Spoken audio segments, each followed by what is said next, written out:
పద్యం అంటే ఎందుకంత పిచ్చి? ఇప్పుడు మామూలుగా ఏదైనా నేర్చుకోవాలి, మన కాంపిటీషన్స్‌లో పార్టిసిపేట్ చేయాలి అనుకుంటే పాటలు పాడితే సరిపోతుంది. పాటలు నేర్చుకోవాలి అనేది ఉంటుంది. పద్యాన్ని కూడా పాట రూపంలో ఇప్పుడున్నటువంటి ప్రెజెంట్ జనరేషన్‌కి అందించడము అంటే, ఈ థాట్ అసలు ఎలా వచ్చింది మీకు? అది చెప్తున్నాను కదా! అంటే ఏదైనా గానీ మన లైఫ్‌లో ఏదైనా ఒక సంథింగ్ స్పెషల్ ఉండాలి. నా లైఫ్‌లో నేను ఐయామ్ ఎ సింగర్. డెఫినెట్‌గా నేను సింగర్, మంచి డాన్సర్ నేను. మైకేల్ జాక్సన్ లాగా డాన్సులు చేస్తూ ఉంటాను. మూన్ వాక్ చేస్తారు. మూన్ వాక్ చేస్తాను. చిరంజీవి గారు అంటే పిచ్చి నాకు. వీణా స్టెప్ ఏస్తారు. ఈ పనులన్నీ చేస్తా ఉంటాను. కానీ సంథింగ్ ఇంకేదో చేయాలి. కొత్తగా చేయాలి మనం. కొత్తగా చేయాలంటే మనకి దాంట్లో నేను దేనైతే ఇష్టపడుతున్నానో దాంట్లో మనం జనాలకు కొత్తదనం చూపించాలి. అందుకని ఈ పద్యాలు ఇలా ప్రజెంట్ చేస్తే ఎలా ఉంటుంది. ఎవరైనా కానీ హార్మోనియం పెట్టుకుంటారు. నేను ఒకసారి సాక్స్ఫోన్ తోటి ఒక ప్రోగ్రామ్ చేశాను. సాక్స్ఫోన్ పక్కన పెట్టుకొని ఆ సాక్స్ఫోన్తో పాటు పాడాను అనమాట నేను. అది చాలా బాగా సక్సెస్ అయింది అసలు. అరే ఆ గమకాలు కూడా అతను సాక్స్ఫోన్ వాయించే విద్వాంసుడు. ఆయన కూడా నేను పాడేదాన్ని బట్టి ఆయన ఆ బీజిఎమ్స్ అవన్నీ కూడా అక్కడికక్కడే కంపోజ్ చేసుకున్నాడు. భలే అనిపించింది, చాలా కొత్తగా అనిపించింది. సో ఇలా కొత్తగా ఉంది కాబట్టి మన తెలుగు నుడికారపు సొగసుని జనాలకి తెలియపరిస్తే ఎలా ఉంటుంది. స్తుతమతి అయిన ఆంధ్ర కవి ధూర్జటి పల్కులకేలగల్గెను అతులిత మాధురి మహిమ తెలిసెన్ తెలిసెన్ భువనైక మోహనోద్ధత సుకుమార వారవనిత జనత ఘనతాపహార సంతత మధురాధరోధిత సుధార సధారల గ్రోలుటల్జుమీ. తెనాలి రామకృష్ణ కవి ఒక వ్యక్తి యొక్క రొమాంటిక్ సెన్స్ గురించి, దుర్జటి కవి గారి యొక్క రొమాంటిక్ సెన్స్ గురించి ఎంత గొప్పగా చెప్పారు చూడండి అసలు. అదే పద్యం అంటే అదే అనమాట. పద్యంలో మనం పద్యంలో ఒకటి తిట్టినా కూడా వాడు దాన్ని అందంగా ఉంది, వాడు చాలా ఆనందంగా తీసుకుంటారు అనమాట. అదనమాట. అందుకే అంత ఇష్టం పద్యం అంటే నాకు. ఇప్పుడు పద్యం అనగానే మనకి పౌరాణిక చిత్రాలు గుర్తొస్తాయి, లేకపోతే సురభి నాటకంలో అక్కడ కనిపించేది కనిపిస్తుంది కదా. పెద్దగా ఇప్పుడు పద్యాన్ని ఇలా వాడుకోవచ్చు, లేకుంటే కమర్షియల్గా, లేకుంటే మీరు చేసేటువంటి షోస్ కోసం పెట్టుకోవచ్చు అనేది ఆ కాన్సెప్ట్ మీకు ఎంత ఉన్నప్పటికీ ఎంకరేజ్ చేసేవాళ్ళు ఉండాలి. ఎస్, డిమాండ్ చేసేవాళ్ళు ఉండాలి. మా దగ్గర ప్రవీణ్ ఇది పాడాలి, ఈ పద్యం ఆయన నోటి నుంచి వినాలి. ఎలా వస్తోంది అసలు మీకు వచ్చేటువంటి ఆఫర్స్ కావచ్చు, మిమ్మల్ని పిలిపించుకోవడం కావచ్చు? And one more thing madam, నన్ను ఎవరైనా ఒక ప్రోగ్రామ్కి పిలిచారంటే ఖచ్చితంగా మళ్ళీ నన్ను ఇంకొక 10-15 సార్లు ఖచ్చితంగా పిలుస్తారు అనమాట. నేను వాళ్ళతో ఉండే విధానం అలా ఉంటుంది, వాళ్ళతో మాట్లాడే విధానం అలా ఉంటుంది, నేను ఆ షోలో వాళ్ళని ఎంటర్టైన్ చేసే విధానం కూడా అలా ఉంటుంది. అండ్ వన్ మోర్ థింగ్, వాళ్ళకి ఏదైనా నేను ఒక పద్యాన్ని పాడి వినిపించినప్పుడు వాళ్ళు మళ్ళీ ఆ పద్యాన్ని అడిగేలాగే నేను పాడతాను అనమాట. ఖచ్చితంగా అడిగి పాడించుకుంటారు. అండ్ ఇంకోటి ఏంటంటే, కలిసే వాళ్ళందరూ కూడా మోస్ట్లీ పద్యాల మీద బాగా ఇంట్రెస్ట్ ఉన్నవాళ్ళు అనమాట. చాలా ఇంట్రెస్టెడ్గా ఉన్నవాళ్ళు అనమాట. దీనికి ఒక ఉదాహరణ చెప్తాను. నేను ఒక షో కోసం కాలిఫోర్నియా వెళ్ళాను. బేకర్స్ ఫీల్డ్ అనే ప్లేస్కి వెళ్ళాను అనమాట. కాలిఫోర్నియా వెళ్తుంటే బేకర్స్ ఫీల్డ్లో భీమవరం నుంచి ఒక 70 మంది రాజులు కుటుంబాలు అక్కడ సెటిల్ అయి ఉన్నారనమాట. నేను కాలిఫోర్నియా వచ్చినానని తెలిసి వాళ్ళు నాకు ఫోన్ చేసి, మీరు బేకర్స్ ఫీల్డ్కి వచ్చి మా కుటుంబ సభ్యుల మధ్య మీరు ఒక మంచి ప్రోగ్రామ్ చేయాలని చెప్పన్నారు. అయ్యో తప్పకుండా అండి, వస్తానని అని చెప్పన్నాను. ఆ ఏరియాకి ఫ్లైట్ మార్గం ఉండదు అనమాట. జస్ట్ మేము కాలిఫోర్నియా దిగి అక్కడ నుంచి మళ్ళీ నేను బస్ పట్టుకుని వెళ్ళాలి. వాళ్ళు ఏం చేశారు, ఏదో వేరే కారణాల వల్ల వాళ్ళ పాప నన్ను రిసీవ్ చేసుకోవడానికి రాలేకపోయారు. నాకు మళ్ళీ ఇబ్బంది కలుగుతుంది. వెంటనే అప్పటికప్పుడు ఒక వ్యాన్ లాంటిది ఏదో బుక్ చేశారనమాట. బుక్ చేస్తే అదే ప్లేస్కి ఒక పురోహితులు, గోదావరి జిల్లా నుంచి వచ్చినట్టు ఒక పురోహితులు ఆయన వస్తున్నారు అనమాట. నేను నిలబడి ఉన్నాను ఇక్కడ బస్ స్టాండ్లో నిలబడి ఉన్నాను. సడన్గా వచ్చి నా ముఖం వైపు చూసి తేరిపార చూస్తున్నారు అనమాట. ఆయన చూసి, ప్రవీణ్ కుమార్ కదా, పద్యాలు పాడే ప్రవీణ్ కుమార్ కదా అన్నాడు అనమాట.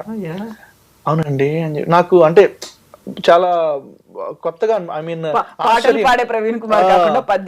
ఆశ్చర్యంగా అనిపించింది. అనగానే నేను ఇంకా అవును స్వామి అనగానే ఇప్పుడే విన్నానయ్యా నీ పద్యం తిరమయ సంపదలలో పద్యం కంటి ముందు కనిపించో ఇదేందో అసలు నాకు ఆశ్చర్యంగా ఉంది. కోఇన్సిడెన్స్ ఏంటిది అసలు? ఆ బాబా వారి యొక్క అనుగ్రహం లాగా ఉంది అని చెప్పేసి అప్పటికప్పుడు ఆయన అక్షింతలు తీసి నా నెత్తి మీద ఇలా చల్లేసి ఇద్దరం కలిసి ప్రయాణించాం అనమాట.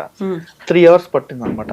3 అవర్స్ పట్టి అక్కడికి వెళ్ళిన తర్వాత మీరు నమ్మరండి, ఆ భీమవరం రాజుగారు అందరూ ఒక 70 మెంబర్స్ వాళ్ళందరూ కూడా కూర్చొని నా చేత పాటలు ఒక 30% అయితే పద్యాలు ఒక 70% పాడించుకున్నారు అనమాట.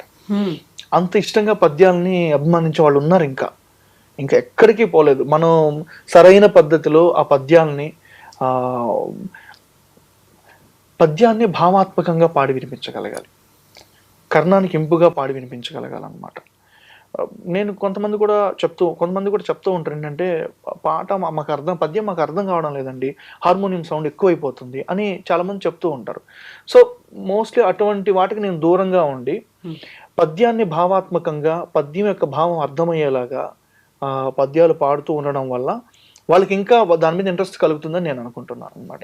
సో అందుకనే నా చేత పాటలు పాడించుకున్న వాళ్ళు ఖచ్చితంగా పద్యాలు కూడా పాడించుకుంటారు. సత్య హరిశ్చంద్ర, ధూర్జటి, తర్వాత తిరుపతి వెంకట కౌలు కదా. తిరుపతి వెంకట కౌలు గారి మీద మీరు సరికొత్తగా ఏదో ప్రాజెక్ట్ చేయబోతున్నట్టున్నారు, ఏంటది? శ్రీకృష్ణ రాయబారం పద్యాలన్నీ తీసుకొని ఏవైతే ఉన్నాయో అంటే అన్ని పద్యాలు, అన్ని రకాల పద్యాలు, మామూలుగా రాయబారం పద్యాలు కావచ్చు, తర్వాత పడకసీని పద్యాలు కావచ్చు, ఇవన్నీ తీసుకొని ఒక కొత్త స్టైల్లో కొత్త రాగాలతోటి నేను చేయాలని ప్రాజెక్ట్ స్టార్ట్ చేశాను. అది ముందుకెళ్తూ ఉంది. దానికి సంబంధించినటువంటి డీటెయిల్స్ కూడా అతి త్వరలోనే నేను వెల్లడిస్తాను. ఒక పాట ఏదన్నా దాంట్లోంచి ఒక పద్యం తప్పకుండా. మామా సత్యవతి పౌత్ర ధాత్రాష్ట్రులకును పాండవులకును సంధిగా వించి ఈ రాజలోకమునల్లా కాపాడుమని పాండవ దూతని నీ యొద్దకు వచ్చి తిని నే చెప్పబో పలుకులను సావధానముగా. క్యాసెట్లు ఉండేది, ఆ తర్వాత సీడీలు అయిపోయాయి, ఇప్పుడు వాటికి సంబంధించి పెన్ డ్రైవ్ల దగ్గర నుంచి ప్రతిదీ దొరుకుతున్నాయి. మీరు పాడాలనుకుంటున్నటువంటి ఈ పద్యాల్ని ఎక్కడి నుంచి సేకరిస్తున్నారు? కొన్ని నేను వచ్చేసి ఓల్డ్ క్యాసెట్స్ ఉండేవి నా దగ్గర, వాటి కోసం నేను సంపాదించుకున్నాను. వాటిని నేను కొంచెం డిజిటలైజ్ చేయించుకున్నాను. ఐ మీన్ డిజిటల్గా రికార్డ్ చేసుకొని MP3 ఫార్మేట్లో రికార్డ్ చేయించుకొని వినడాలు ఇలా చేసేవాడిని. కొన్ని నా సొంతగా కొన్ని రాగాలు కట్టుకునేవాడిని, కొన్ని పద్యాలకి రాగాలు కట్టుకొని ఈ పద్యాన్ని ఈ రాగంలో పాడితే ఎలా ఉంటుంది, ఈ రాగంలో పాడితే ఎలా ఉంటుంది, అలా చేసిన సందర్భాలు కూడా ఉన్నాయన్నమాట. సో అలాగా అదే ఏదైనా కూడా ఇంట్రెస్ట్ అనమాట. ఆ సంబంధించిన పుస్తకాలు తీసుకోవడం, దానికి సంబంధించినటువంటి పదాలను ఎలా పలకాలి, ఆ విరుపులు ఎలా ఉండాలి. ఘంటసాల గారి పద్యాలు కూడా ఎన్నో వింటూ ఉంటాం కదా మనం. ఆ పద్యాలు ఆయన పాడుతున్నప్పుడు సాన్ ఎలా పలుకుతున్నాడు, షాన్ ఎలా పలుకుతున్నాడు, షాన్ ఎలా పలుకుతున్నారు. సో ఇవన్నీ కూడా సా షా షా షా షా మెలికి షా షకారం అలా మనం ఎలా పలకాలి, ఇవన్నీ కూడా తెలుసుకుంటూ, మనం ఎంత తెలుసుకున్నా కానీ నిత్య విద్యార్థినే కాబట్టి విద్యార్థిగానే ఉంటూ అవన్నీ తెలుసుకుంటూ ముందుకు వస్తున్నాను.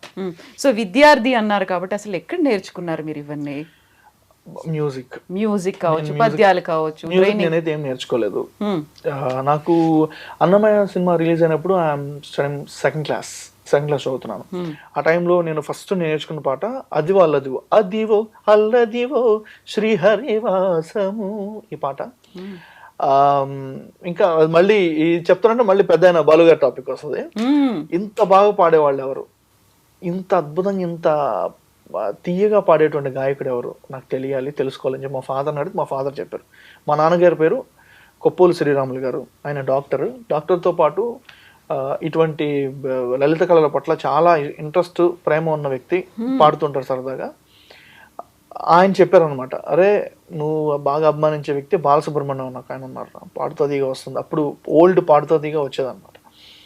అప్పుడు చూస్తే పాటలు పాడాలంటే ఇంతలా ఉండాలేమో అని చెప్పి అనుకునేవాడు అనమాట. మా నాన్న అడిగాను, నాన్న ఈయన నా బాలసుబ్రహ్మణ్యం అంటే ఈయనరా, భలే పాడతాడు, మంచి గాయకుడు రా అని చెప్పి అన్నాడు అనమాట. సో ఇంకా అక్కడి నుంచి బాలుగారి మీద ప్రేమ మొదలైంది, పాట మీద ప్రేమ మొదలైంది. అలా అన్నమయ్య సినిమాలోని పాటలు మొత్తం నేర్చేసుకున్నాను. స్కూల్లో ఎక్కడికి వెళ్ళినా కానీ అదే పాటలు పాడేవాడిని. తర్వాత శంకరాభరణం, తర్వాత స్వాతిముత్యం, స్వాతికిరణం, ఇటువంటి పాటలన్నీ విశ్వనాథ్ గారి సినిమాలో ఉన్న పాటలన్నీ నేర్చుకున్నాను. నేర్చుకుని ప్రతి చోట వెళ్ళి అదే పాటలు పాడేవాడిని. ఎలా నేర్చుకునేవాళ్ళు? Only practice. ప్రాక్టీసే. క్యాసెట్ పెట్టుకొని నీట్గా, అప్పుడు ₹2 పెడితే ఒక పాటల పుస్తకాలు దొరికేవి అనమాట, ప్రింటెడ్ అండి. అవి తెచ్చుకొని నీట్గా ఏదైనా తప్పులుంటే వాటిలో సరి చేసుకొని నీట్గా మళ్ళీ ఒక పేపర్ మీద రాసుకొని చక్కగా పాటను బాగా నేర్చుకునేవాడిని, వింటూ ఉండేవాడిని. విని విని విని అంటే వినడం అనేది చాలా ఇంపార్టెంట్ ఒక మనిషికి. ఆ వినికిడి అనేది బాగా ఎలా అంటే మనం ఏదైనా కానీ చాలా యాక్యురసీ అంటే జడ్జిమెంట్ అనేది మనం ఈజీగా చెప్పగలం అనమాట, విని విని విని విని. అలా ఏదైనా కూడా పాటని ఆ గమకం ఈయన ఎలా అంటున్నాడు, ఆ గమకాన్ని ఎలా కిందకి ఓహో ఇలా దిగాలి, ఆ బాలుగారు ఇలా దిగారు, మనం కూడా అలాగే ఇలా పాడాలి. ఇవన్నీ నేను వింటూ వింటూ వింటూ వింటూ నేర్చుకున్నాను అనమాట. వింటూ నేర్చుకున్నారు. అందులో కరెక్షన్స్ అనేవి అవసరం ఉంటాయి. ఇప్పుడు ఎలా దిగాలో అలాగే పైకి లేపాల్సినటువంటి అవసరం కూడా ఉంటుంది కదా. అవును అవును. దాన్ని ఎలా నేర్చుకున్నారు, ఎలా కరెక్ట్ చేసుకున్నారు? అంటే నాకు అర్థమైపోయింది, పాటతో పాటు పాడేవాడిని కదా, సో టెంపో నాకు అర్థమైపోయింది అనమాట. మనం ఒక పాట మీద మనం ఏ విషయం మీద అయితే మనకి ఎక్కువ మక్కువ ఉంటుందో దాని గురించి చాలా తెలుసుకోవాలని ప్రయత్నిస్తాం. నాకు పాట మీద ఎక్కువ ప్రేమ, ఆ పాటలో ఉన్న లోతుని తెలుసుకోవాలని ట్రై చేస్తూ ఉండేవాడిని ఎప్పుడు. ఆ గమకం ఎలా అంటున్నాడు, ఏ మీటర్లో అంటున్నాడు ఆ గమకం, టెంపోకి ఎలా పాడుతున్నాడు ఆ గాయకుడు, ఎంత మీటర్ వరకు పాడాడు, ఎన్ని బార్స్ వరకు పాడుకున్నాడు, 1 2 3 4 ఎన్ని బార్స్ కౌంటింగ్ చేసుకున్నాడు, ఇవన్నీ కూడా నేను సొంతగా నేర్చుకున్నాను అనమాట. తరువాత బాలుగారి యొక్క సలహా మేరకు పాడుతా తీగ కన్నా ముందు ఒకానొక టైంలో కాళిదాస కళానికేతన్ అని చెప్పేసి ఒక సంస్థ వారు, ఎక్కడ మన నెల్లూరులో గూడూరు అనే ప్లేస్లో కాళిదాస కళానికేతన్ ఒక సంస్థ వారు 50 years కంప్లీట్ చేసుకున్న సమయంలో ఒక పాటల పోటీ పెట్టారు. అక్కడికి వెళ్ళి నేను పాటల పోటీలో పాల్గొనగానే అందులో విన్ అయ్యాను. ఆ రోజు మార్నింగ్ ఈ పాటల పోటీ కాంపిటీషన్స్ అన్ని కంప్లీట్ అయ్యాయి, ఈవినింగ్ బాలుగారు వచ్చి ప్రైజ్ ఇస్తారనమాట. 2009 ఆ టైంలో ఫస్ట్ టైం బాలుగారిని అదే చూడటం నేను. బాలుగారు వచ్చారు, ప్రైజ్ ఇచ్చేసి ఏం పాట పాడామని అడిగితే, సార్ నేను నీతోనే ఆగిన సంగీతం పాడాను సార్ అని చెప్పాను, అది రుద్రవీణ సినిమాలో అని చెప్పి. అవునా పాడావా, అయితే ఒకసారి నాకు పాట పాడి వినిపిస్తావా అని చెప్పాను. అక్కడే స్టేజ్ పైన పాడాను. పాడితే ఆలాపు కావచ్చు, పాట కావచ్చు, నీట్గా పాడంగానే మ్యూజిక్ ఎక్కడ నేర్చుకున్నావయ్యా అన్నాడు. గురుగారు ఎక్కడ నేర్చుకోలేదు, నాకు మీరే గురువు, మీ ఫోటో ముందు పెట్టుకుని సాధన చేసామనండి, మీరే నాకు దైవం అని చెప్పాను. అనగానే ఇంకా ఆయన నన్ను దగ్గరికి ఇలా లాక్కొని ఈ అబ్బాయిని చూస్తుంటే, అప్పటికి బాలుగారు ఇండస్ట్రీకి వచ్చి 40 years అవుతుంది. ఈ అబ్బాయిని చూస్తుంటే నాకు 40 ఏళ్ల క్రితం నన్ను నేను చూసుకున్నట్టు ఫీల్ అవుతున్నాను. ఇలాగే పాట మీద ప్రేమ ఉండేది నాకు, ఇలాగే పాట అంటే ప్రాణం, పిచ్చి, వీటన్నిటితో నా జీవితం మమేకం అయిపోయింది. ఈ అబ్బాయి కూడా నాకు అలాగే కనిపిస్తున్నాడు, 40 ఏళ్ల క్రితం నన్ను నేను చూసుకుంటున్నాను ఈ అబ్బాయిలో. బాబు నువ్వు గాను మ్యూజిక్గా నేర్చుకున్నావు అంటే I could see a bright future in your life, try చేయి మంచిగా అని చెప్పి అన్నారు అన్నమాట. నేను ఎంత అండి, పరమాణువు కూడా ధూళి లాంటి వాడిని ఆయన చూసినటువంటి సింగర్స్లో. అటువంటి ఆయన నా నంబర్ తీసుకొని మరుసటి రోజు నాకు ఫోన్ చేసి ఒక 10-15 నిమిషాలు మాట్లాడారు అనమాట. ఆయన మాట్లాడుతూ ఉంటే నాకు గొంతు మామూలుగా పట్టేస్తుంది అనమాట, ఇక్కడ మాటలు బయటికి ఎక్కిళ్ళు వస్తున్నాయి అనమాట. అంటే అదొక రకమైన ఎమోషన్ అనమాట. అంటే నేను ఇంతగా ప్రేమించినటువంటి గాయకుడిని, అంతలా ఆరాధించినటువంటి గాయకుడు నాకు ఫోన్లో నాతో మాట్లాడుతున్నారు. అది అలా నా లైఫ్లో నిజంగా మర్చిపోలేని సంగీతం అనేది ఒక గొప్ప భాగం. మా అమ్మ నాన్న నాకు ఒక జీవితాన్ని ఇస్తే, సంగీతం అనేది నాకు పునర్జీవితం ఇచ్చింది.